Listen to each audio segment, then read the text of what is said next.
Good afternoon, and thanks for coming. I'm Eric Weiss with NTSB Media Relations. NTSB Chairman Jennifer Homendy, Homendy, and Recorders Branch Chief Sean Payne, Ayne, will walk us through the accident sequence of the January 29th mid-air collision near Ronald Reagan Washington National Airport. They will then take questions and answers. No analysis of the preliminary investigative information will be provided, and we will not be speculating about the probable cause. As always, you can follow this and other NTSB investigations on our website, ntsb.gov, as well as on Facebook, Instagram, YouTube, and X at NTSB_newsroom. And reporters can always contact us through email at mediarelations@ntsb.gov. Chairman?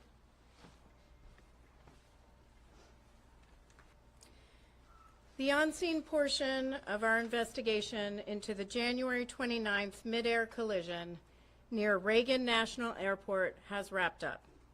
We have the perishable evidence we need, so we want to provide an investigative update and talk about next steps.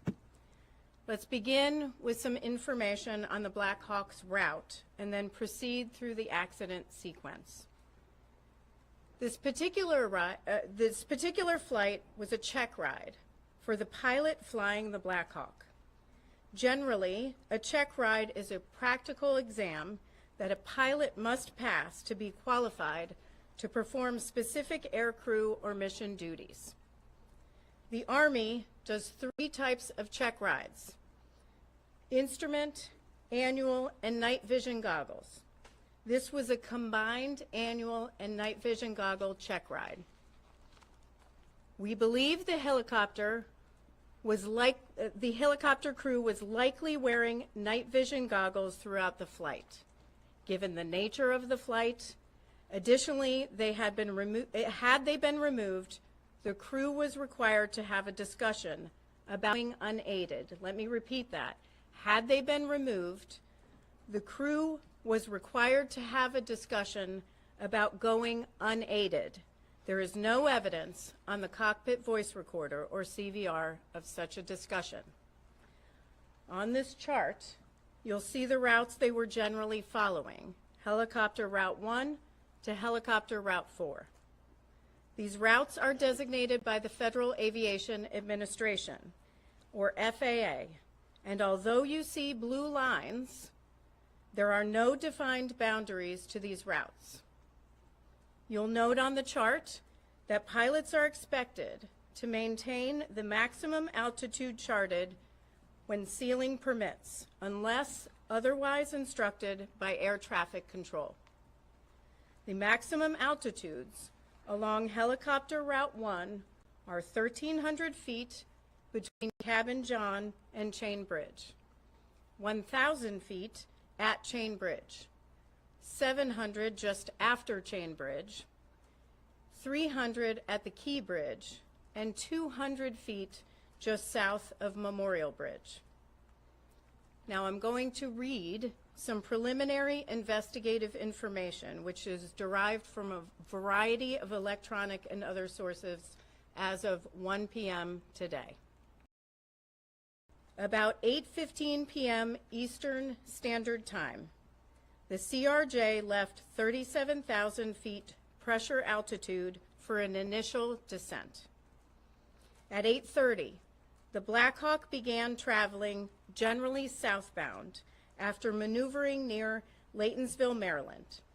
CVR audio from the Black Hawk indicated the instructor pilot was the pilot monitoring and transmitting on the radio, and the pilot was the pilot flying. At 8:33:41, the Black Hawk crew requested Helicopter Route 1 to 4 to Davison Army Airfield, which the tower controller approved. At 8:38:39, the Black Hawk reached the intersection of the DC Beltway and the Potomac River near Carteret, Maryland. After briefly turning westbound, the Black Hawk turned back to the east and began descending as it picked up Helicopter Route 1 over the Potomac River southeast toward downtown Washington, D.C. At 8:39:10, Potomac approach cleared the crew of the CRJ for the Mount Vernon visual runway 1 approach. At 8:40:46, the CRJ rolled out of a left turn established on the ILS localizer for runway 1 at approximately 4,000 feet pressure altitude, 170 knots, with landing gear up and flaps extended to 20 degrees. At 8:43:06, the CRJ crew made initial contact with DCA Tower. The tower controller then asked if the crew could switch to runway 33. The CRJ crew agreed to switch to runway 33. At 8:43:48, the Black Hawk was about 1.1 nautical miles west of the Key Bridge. The pilot flying indicated they were at 300 feet. The instructor pilot indicated they were at 400 feet. Neither pilot made a comment discussing an altitude discrepancy. At this time, we don't know why there was a discrepancy between the two. That's something that the investigative team is analyzing. At 8:44:27, as the Black Hawk approached the Key Bridge, the instructor pilot indicated the Black Hawk was at 300 feet, descending to 200 feet. Between 8:44:41 and 8:44:45, the CRJ crew selected 30 degrees of flaps and then 45 degrees of flaps. At 8:44, gear were down and locked. The aircraft was fully configured for landing about 6.2 nautical miles south of the airport. At 8:45:27, the autopilot was disconnected, and the CRJ began a shallow right turn off the runway 1 localizer at a radio altitude of approximately 1,700 feet and an airspeed of 134 knots. This occurred about 5 nautical miles south of the airport. At 8:45:30, the Black Hawk passed over the Memorial Bridge. The instructor pilot told the pilot flying that they were at 300 feet and needed to descend. The pilot flying said they would descend to 200 feet.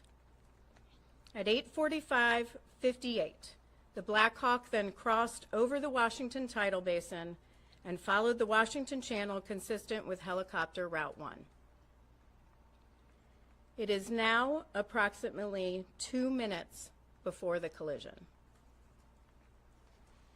At 8:46:01, a radio transmission from the tower was audible on the CRJ CVR, informing the Black Hawk that traffic just south of the Wilson Bridge was a CRJ at 1,200 feet circling to runway 33. CVR data from the Black Hawk indicated that the portion of the transmission stating the CRJ was circling may not have been received by the Black Hawk crew. We hear the word circling in ATC communications, but we do not hear the word circling on the CVR of the Black Hawk. The recorders group is evaluating this right now. At 8:46:08, the Black Hawk crew responded. They had the traffic in sight and requested visual separation, which was approved by DCA Tower. At 8:46:29, the CRJ crew received a 1,000-foot automated call-out. At 8:46:47, DCA Tower cleared other jet traffic on runway 1 for immediate departure with no delay. At 8:47:07, or 32 seconds before impact, the Black Hawk passed the southern tip of Haines Point. A second later, the CRJ began a left roll to turn to final on runway 33. The CRJ was at a radio altitude of 516 feet and 133 knots. At 8:47:29, the CRJ crew received a 500-foot automated call-out. At 8:47:39, or 20 seconds before impact, a radio transmission from the tower was audible on both CVRs, asking the Black Hawk crew if the CRJ was in sight. Audible in the ATC radio transmission was a conflict alert in the background. At 8:47:40, the CRJ crew received an automated traffic advisory on the TCAS system stating traffic, traffic. TCAS is the Traffic Alert and Collision Avoidance System on the CRJ. At 8:47:42, or 17 seconds before impact, a radio transmission from the tower was audible on both CVRs, directing the Black Hawk to pass behind the CRJ. CVR data from the Black Hawk indicated that the portion of the transmission that stated pass behind the may not have been received by the Black Hawk crew.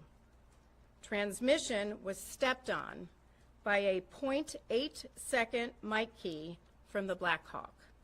The Black Hawk was keying the mic to communicate with ATC. At 8:47:44, the Black Hawk crew indicated that traffic was in sight and requested visual separation, which was approved by DCA Tower. The instructor pilot then told the pilot flying they believed ATC was asking for the helicopter to move left toward the east bank of the Potomac. At 8:47:52, or 7 seconds before impact, the CRJ rolled out on final for runway 33. The CRJ was at a radio altitude of 344 feet, 143 knots. At 8:47:58, or 1 second before impact, the CRJ began to increase its pitch, reaching about 9 degrees nose up at the time of collision. FDR data show the CRJ elevators were deflected near their maximum nose-up travel. The last radio altitude recorded for the CRJ was 313 feet and was recorded 2 seconds prior to the collision. The CRJ pitch at this time was again 9 degrees nose up, and roll was 11 degrees left wing down.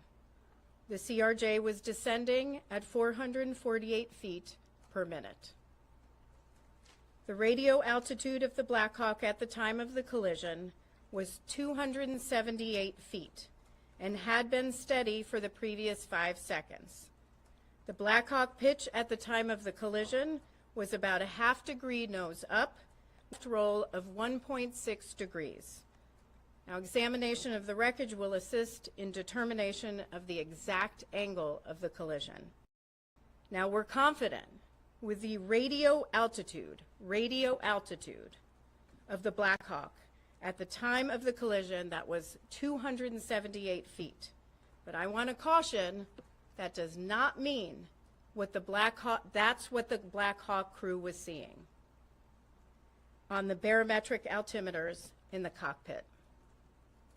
We are seeing conflicting information in the data, which is why we aren't releasing altitude for the Black Hawk's entire route. I'm going to turn it over to Sean Payne for an explanation of that. Sean is branch chief of the NTSB Vehicle Recorder Division. Thank you. I'm Sean Payne. I'm branch chief of the Vehicle Recorder Division. This is the flight recorder lab at the NTSB. I can give some insight into the challenges of understanding what altitude the Black Hawk pilots would have seen on their gauges in the cockpit.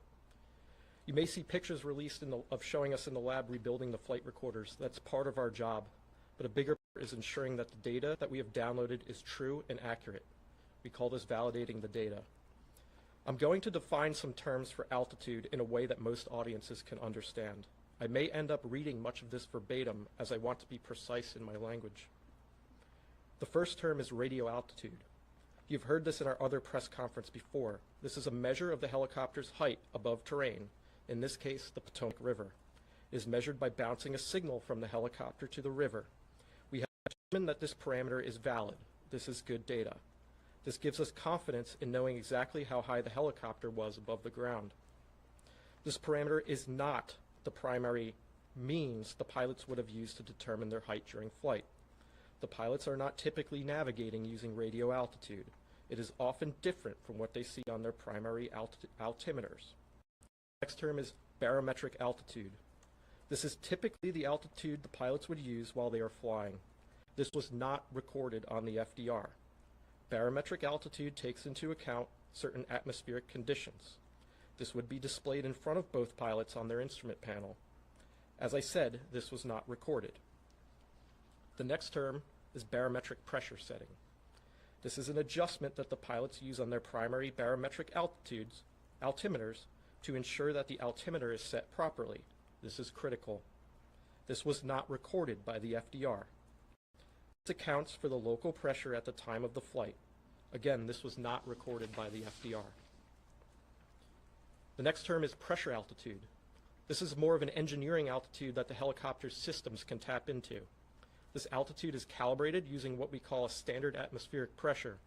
We have found that this parameter is not valid. This is bad data. Normally, we can use this parameter to compute the barometric altitude displayed to the pilots. Because this data is bad, we have to use other methods to make this determination. Last, the FDR does not record GPS information, so we cannot simply verify any of this with GPS information such as GPS altitude. This does not exist in the data set. We are working to determine if this bad data for pressure altitude only affected the FDR or if it was more pervasive throughout the helicopter's other systems. We will have an answer to what altitude the pilots saw on their gauges as they were flying. To examine this, we will use a combination of methods. First, we have already started working with Sikorsky, Collins Aviation, and the Army to retrieve engineering documentation to understand how this may have affected other helicopter systems. Next, because we cannot turn to the FDR for this information, the wreckage of the helicopter needs to be examined. We need to look at the remains of the pedostatic and air data system. I must stress that these systems were badly damaged in the accident, and this will be difficult. Last, we will need to look at the altimeters themselves and determine their independent functionality. I'd like to stress that we've just completed the on-scene phase of the investigation. We need to follow our process and be meticulous. Ultimately, this work will determine the altitude displayed to the pilots and will be included in our final report. I'll pass it back to Chairman. Thanks, John. What I just said, we are going to publish that online, so I'm not going to take specific questions going back to certain times that I've already read. I think that can get very confusing, and so please refer to what we do post online. I do want to make a few corrections and also provide some additional information on a couple of other issues. First, the ATC group has been looking at the radio frequencies. The airplane and the helicopter were both on two different VHF frequencies, not UHF. Also, just a correction, Metropolitan Police Department recovered the Black Hawk CVR and FDR, not the FBI. I do want to provide a little bit of information on ADSB out for the Black Hawk. ADSB stands for Automatic Dependent Surveillance Broadcast. So the helicopter was equipped with and capable of transmitting ADSB out. We don't know why it wasn't transmitting. What we'll have to look at is the installation of the equipment. We'll have to look at programming. We'll have to look at whether there was some sort of equipment malfunction or if the ADSB was turned off. So there are a lot of people are asking about, was it turned off? There are other things we have to rule out first. The team is going to do a visibility study. The visibility study, we're going to do a laser scan of the cockpits of an exemplar CRJ. We're going to also laser scan an exemplar cockpit of an exemplar Black Hawk, and we're going to take that information as well as information from examination of the wreckage, different seating positions, different heights, different eye positions, also taking into account night vision goggles, and we're going to do a pretty in-depth visibility study, which we do often, and see if we can demonstrate, which we will be able to do on a software program, the pilots of the Black Hawk could and could not see. Now, moving the wreckage from DCA to a secure location over the next week. And that's all I have for now.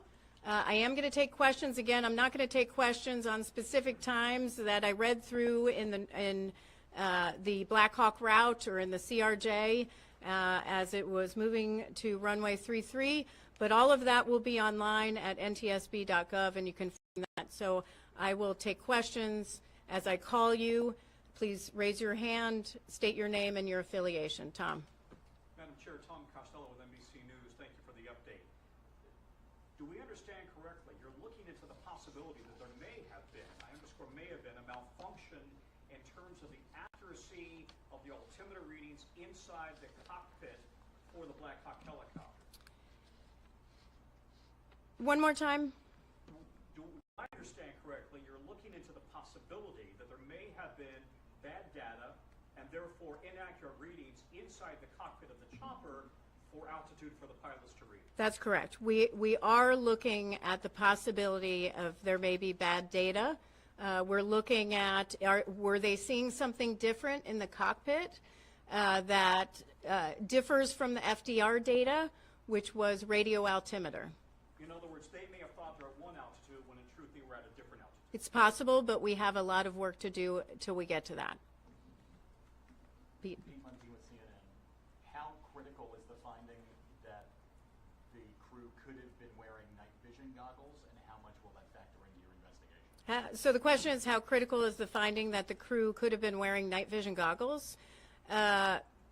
That is, part of our investigation, where it's going to be a factor in our visibility study. We're going to have to see what was possible for them to see at the time leading up to the collision and the accident sequence. Is there anything in the voice recorder indicating that the crew of the Black Hawk saw the impending collision? Is there anything in the voice recorder that the crew of the Black Hawk could see or tell that there was an impending collision? We do not have any indication that the Black Hawk crew would have seen that. Paul Wagner with News 4. Based on the possibility that they were wearing these night vision goggles, we've heard from people who wear them that it may affect your peripheral vision. So if the plane is coming into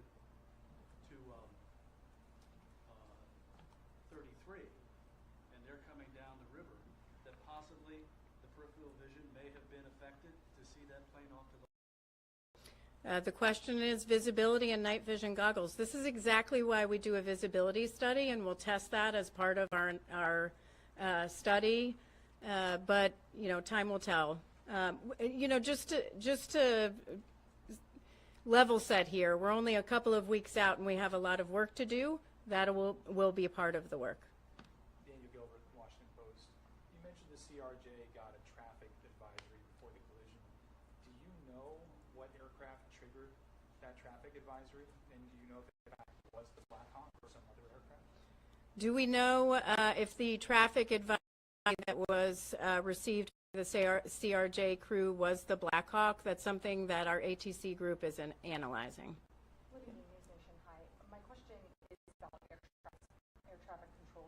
Message to the Black Hawk saying that they should pull behind the passenger plane. You're saying that didn't get through to the Black Hawk, saying that's what's being investigated, or it did get through and they weren't able to accommodate that?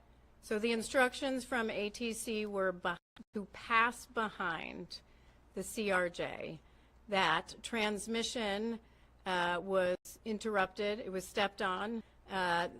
We do not have evidence on the CVR of the Black Hawk that they may have not received pass behind because the mic key. They were communicating with air traffic control at the time. Did that full message come through from air traffic control, like pass behind the passenger plane, or was it just pass behind and then it got cut off in the Black Hawk? Pass behind was not communicated. What were the next words? it's communicated by ATC. It was not heard on the Black Hawk Sea.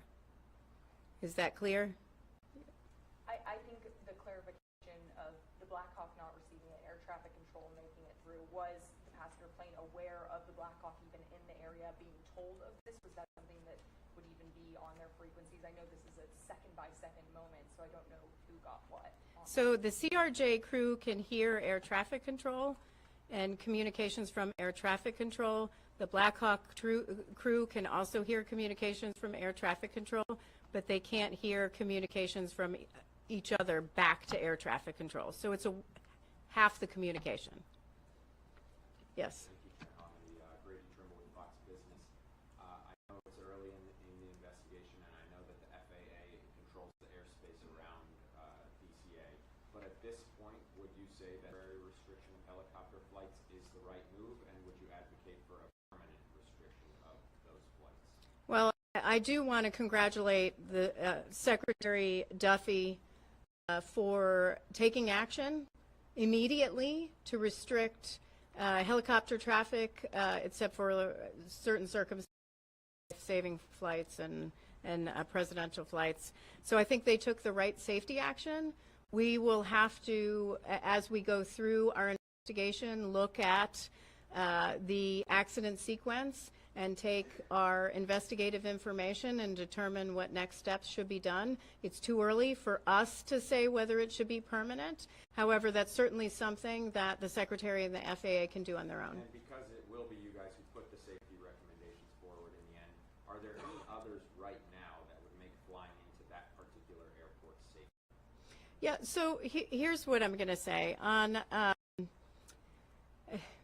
aviation is the safest mode of transportation. I say this often. You are at greater risk getting into your car to and from the airport. On our nation's roads are 95% of all transportation deaths. 95%. We're talking 43,000 people are dying on our nation's roads annually, millions more injured. Aviation is incredibly safe. With respect to any safety recommendations that may come along or any safety deficiencies that we might identify, one thing I will say is our investigative process, we don't wait till the end of our investigation to issue that may impact a safety deficiency. So for example, we will issue an urgent safety recommendation if we see that something needs to be acted on immediately. We won't wait till the end of the investigation. We won't wait till the end to issue recommendations in the final report. We will take action. We will issue an urgent safety recommendation if we need to. So that's open right now in all areas. Last question. Yes. For Scripps News, there's been a lot of talk from aviation experts that maybe the crew on the CRJ or on the Black Hawk, rather, was looking at the wrong plane. Can you talk about whether you've seen anything that would support that theory or oppose it? Yeah, I've read these reports. It's too early to tell. We're going to have to do our visibility study to look at all possibilities of what the crew might have been seeing. So more to come on that. Thank you very much. Thank you very much.